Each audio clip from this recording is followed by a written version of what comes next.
Halo teman-teman semua, welcome back to my YouTube channel yang selalu bikin belajar jadi seru.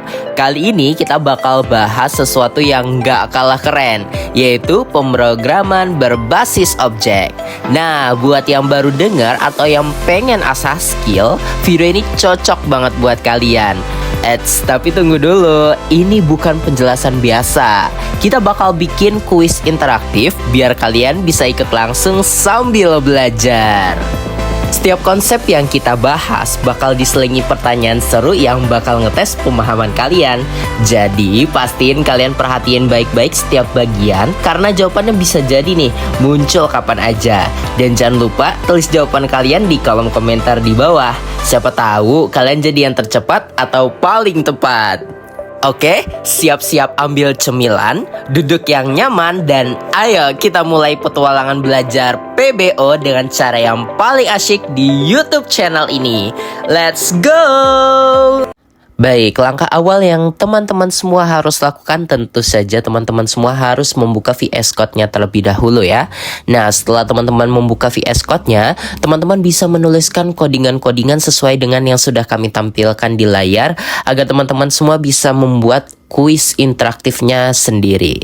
Oke, yang pertama yang harus kita lakukan terlebih dahulu adalah kita akan menuliskan import TKI Inter as TK dan from TKI Inter import message box. Nah, apa sih itu sebenarnya teman-teman? Untuk TKI Inter sendiri itu dia adalah library yang digunakan untuk membuat antarmuka grafis atau GUI di Python.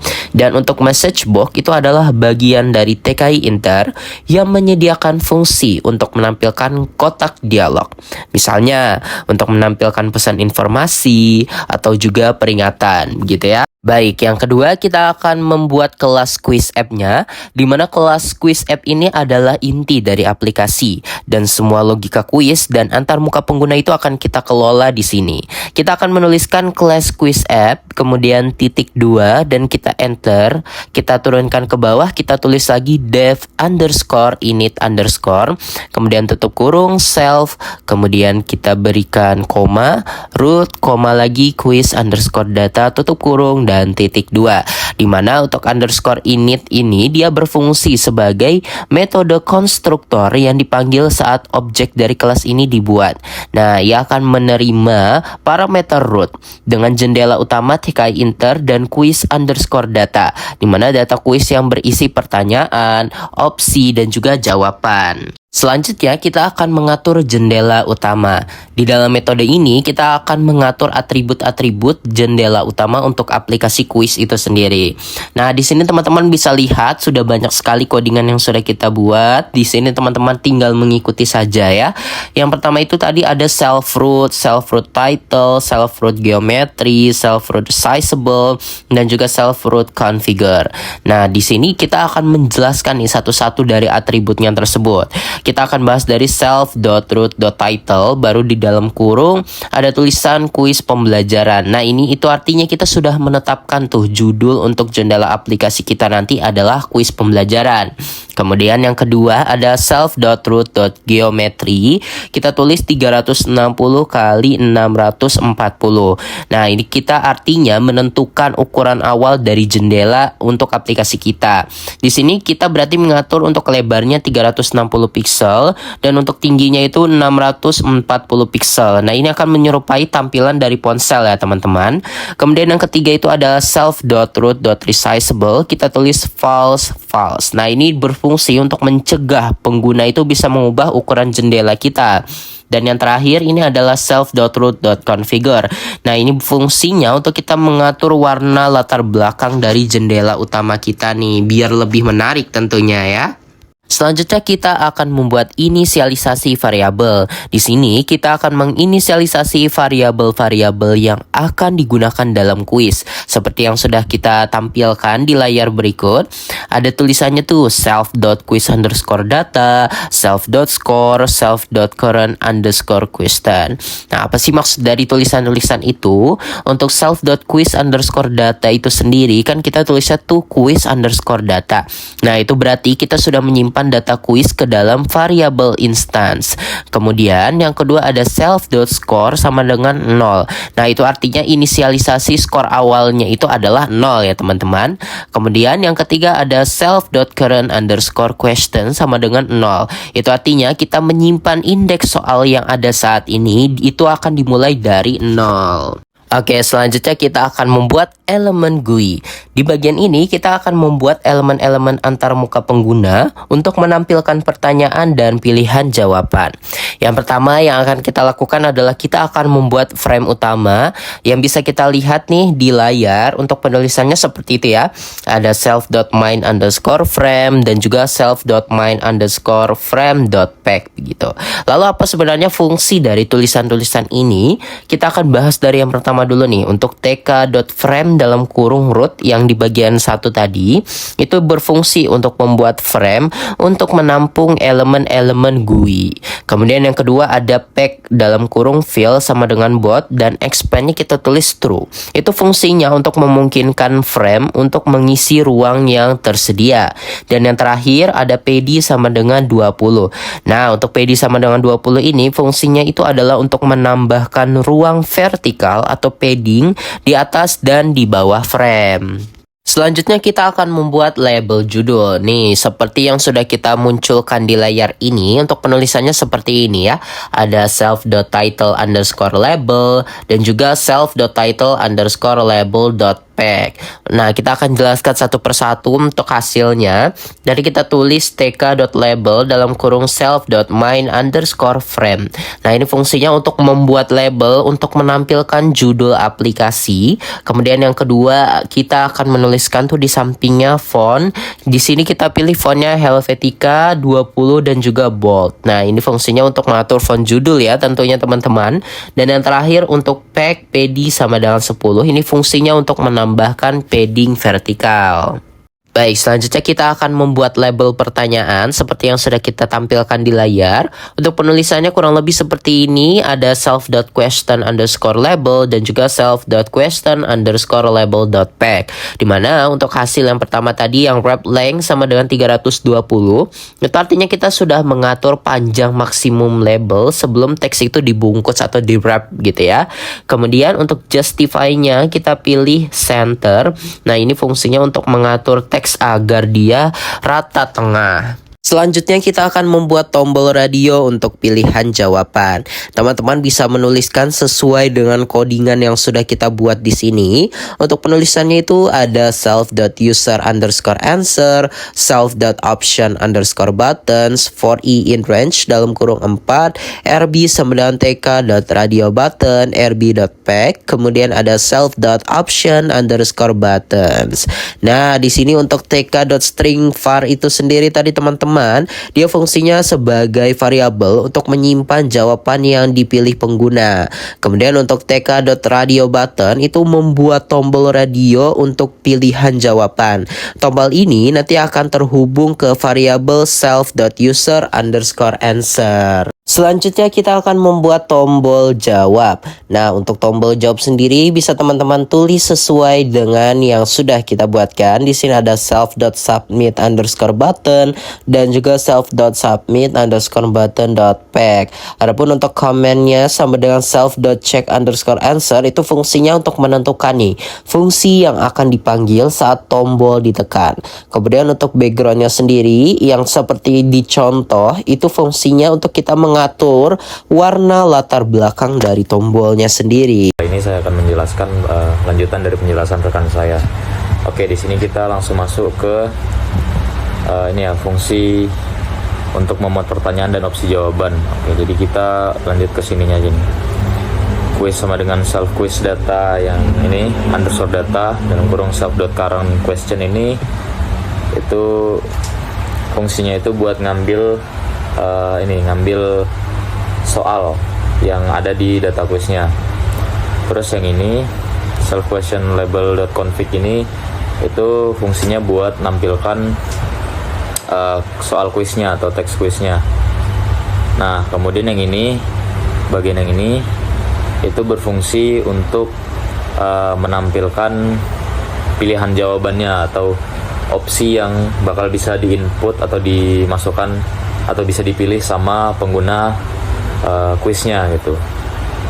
Nah, kita lanjut ke bagian yang berikutnya. Di sini itu ada fungsi buat ngambil jawaban yang ini ya. Jawaban yang diambil sama pengguna. Yang di sini nih, select answer self user dot answer dot get. Yang di sini. Nah, ini fungsinya itu buat ngambil jawaban yang sudah dipilih sama pengguna. Misalkan penggunanya itu milih jawaban A gitu. Nanti fungsi dari codingan yang bagian ini itu buat nginput datanya, buat ngingat pilihannya yang dimasukkan sama pengguna tadi. Nah, terus kalau misalkan penggunanya belum memilih jawaban, nanti bakal dikasih tahu warning, bakal dikasih tahu pesan kalau dia tuh belum milih jawabannya, jadi dia wajib pilih salah satu jawaban di teksnya. Terus dia di return atau dikembalikan ke opsi jawaban tadi, opsi jawaban sebelumnya. Nah, kemudian di sini ada fungsi buat memeriksa apakah jawaban yang dipilihnya itu benar. Jadi misalkan penggunanya itu ngisi jawaban gitu, dia ngisi jawabannya benar kan, di sini nih. Dia ngisi jawabannya ini benar. Nah, kalau misalkan jawabannya benar, maka skornya bakal nambah 1. Terus bakal di message atau diinfokan, dikasih pesan gitu, jawaban yang dipilih benar. Sedangkan apabila jawabannya itu salah, maka bakal diberitahu atau di message kalau jawabannya itu salah dan dikasih tahu jawaban yang benar itu yang mana. Di sini ya, bagian ini nih. Nah, lanjutnya di sini lanjut ke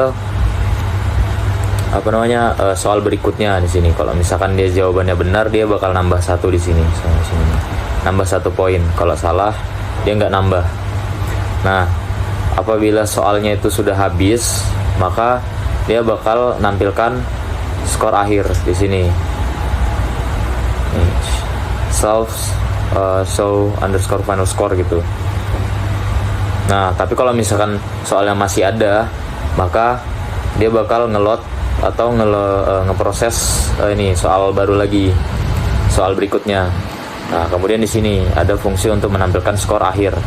Apabila ini sudah selesai semua kan, sudah selesai semua nih soalnya, maka dia langsung bakal otomatis ini mengeluarkan codingan yang ini, ngeproses codingan yang ini.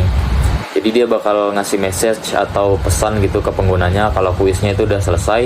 Terus dia juga ngasih tahu skornya dari bagian sini, dari self.score ini di sini.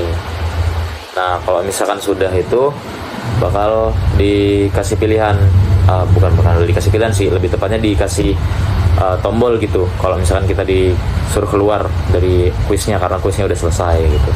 Nah, sedangkan yang di bagian sini kita lanjut data kuis yang akan digunakan ini, atau lebih tepatnya itu kayak soal sama jawaban yang bakal kita pakai nanti. Misalkan di sini kan apa ibu kota Indonesia, jawaban yang benar itu A gitu kan.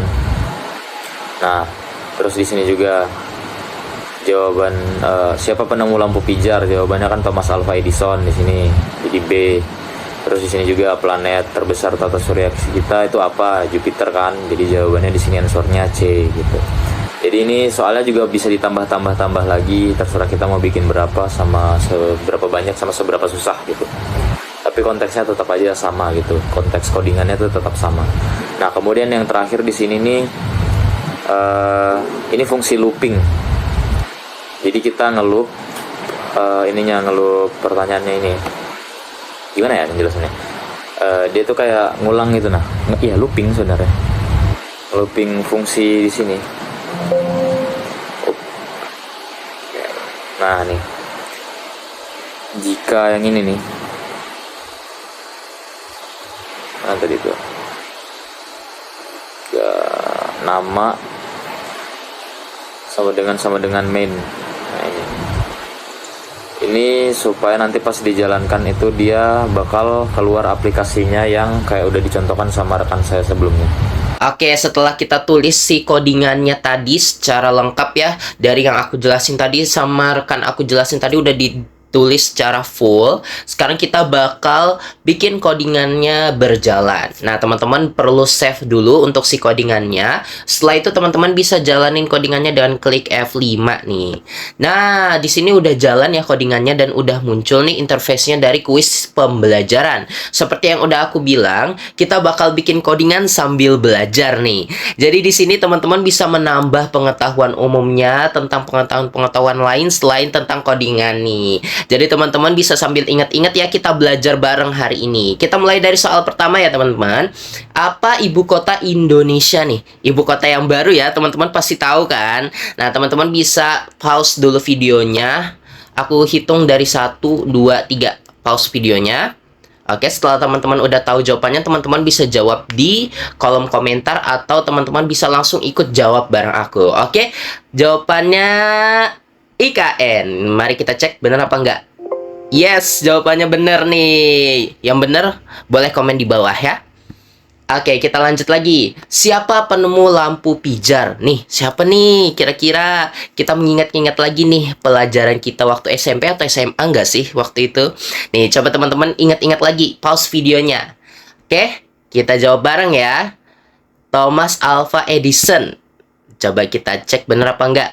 Yes, jawabannya benar. Oke, kita lanjut lagi. Soal nomor 3. Planet terbesar di tata surya kita. Ayo, apa nih teman-teman tahu nggak? Coba pause dulu videonya. Oke, udah di pause. Oke, kita lanjut lagi nih. Nah, Jupiter. Coba kita cek. Yes, jawabannya benar. Oke, kita lanjut lagi. Apa nama lautan terbesar di dunia? Yo, diingat-ingat lagi nih. Pasti udah pernah belajar nih waktu SMP atau SMA-nya nih. Ayo, di pause videonya. Aku hitung 1, 2, 3. Oke, kita lanjut. Jawabannya Samudra Pasifik. Yuk, kita cek. Yes, jawabannya benar. Oke, siapa tokoh proklamator Indonesia? Siapa ya? Soekarno gak sih? Ya nggak sih? Oke, pause dulu videonya. Ingat-ingat lagi. Coba kita cek. Oke, jawabannya benar. Nah, di sini udah keluar tuh skor kita benar semua 5 dari 5 soal. Nah, jadi di sini teman-teman udah belajar ya tentang cara membuat user interface dari kuis pembelajaran dan coding-codingannya tadi teman-teman bisa ikutin supaya teman-teman bisa coba sendiri di rumah dan bisa sambil belajar bareng sama kita. Oke, itu aja penjelasan kita untuk pembuatan kuis pembelajaran. Kami akhiri, mohon maaf apabila ada kesalahan kata ataupun perbuatan selama video. Saya Nur Ivansyah dengan NIM 06 dan rekan saya Muhammad Hafiz Dinanda dengan NIM 01. Kami pamit undur diri. Assalamualaikum warahmatullahi wabarakatuh.